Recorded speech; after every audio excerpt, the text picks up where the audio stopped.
Good morning, I am Kevin Price, talking to you about you and your business. And as usual, I have a lot to talk about, and I'm going to get straight into it. Dan Abbate, he is with he's a price business contributor with an interesting company called Robotaton, and I love what you guys do. You guys are technology leaders in your own right. I love the insight you bring.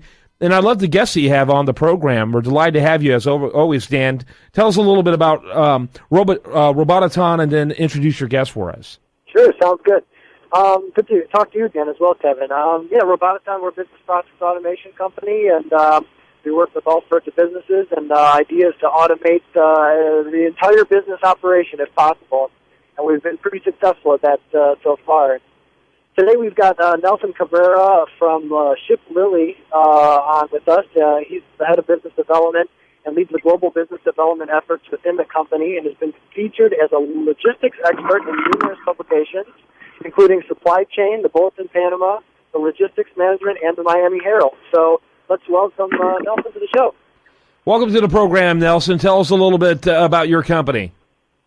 Well, we're a global logistics company with offices in various continents, helping companies improve their supply chain, cut costs, improve their delivery time, and now we're going into the internet world of logistics. So a lot of our customers today, we acquire by Google. We have our own pay-per-click team, SEO team, web campaign team. So a lot of good things happening at Lilly, and our business is always changing and improving.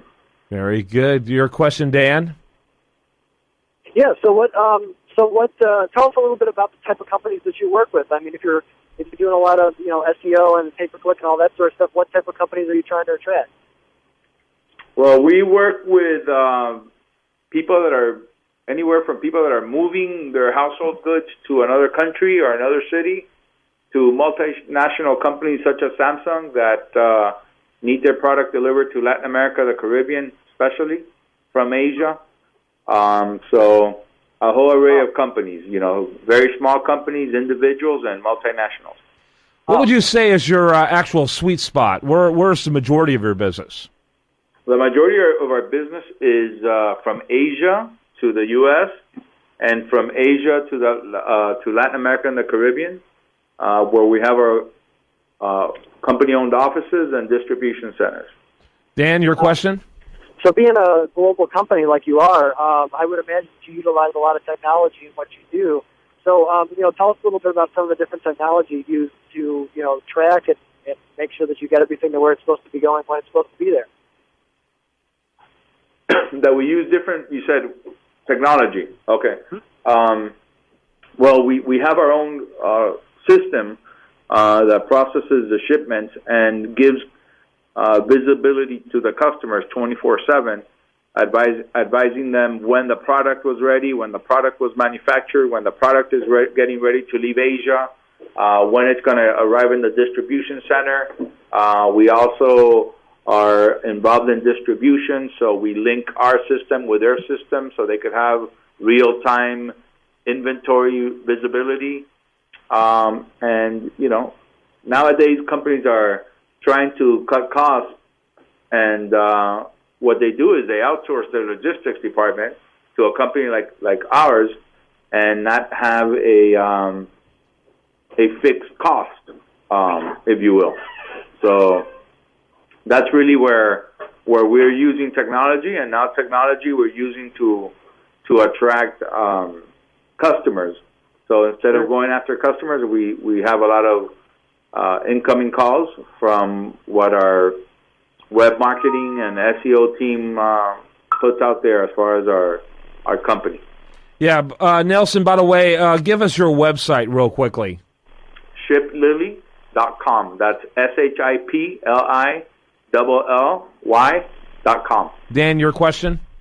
So you must. It sounds like you've got a pretty well-rounded technology solution within the company. So you must have quite a large technology team yourself, I would imagine.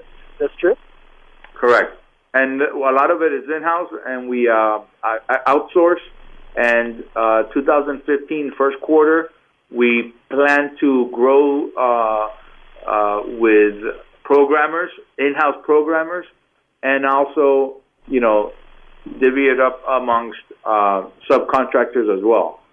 And that's really what we're trying to become, is the Expedia of the freight industry. So instead of having a travel agent, a lot of people now go to Expedia. So in the next 5 years, instead of having a freight forwarder, you're going to go to a website like ours and put, the origin and destination you want to ship to or ship from. We'll get you an immediate quote within 10 seconds. Then you could book your cargo and pay, and everything gets transported automatically, and you'll have 100% visibility of where your goods are at on any given moment. This has already been done in the transportation industry with couriers like UPS or DHL or FedEx, but nobody has really taken it to, real cargo, ocean or multiple pallets, and that's what we are going to establish, and that's what our team is working on. Nelson, you have to forgive me. I got to wrap it up. Dan, any final thoughts before I call it a segment? No, this is the future. Nelson's right on it. Chip Lilly's right on it. It's technology that's going to change everything. It's very cool. Yep, thanks to both of you gentlemen. Great segment. When we come back, much more for you. Do want to remind you, best content here shows up over there at usadailyreview.com. While there, like it on Facebook, follow it on Twitter, and you're listening to The Price of Business.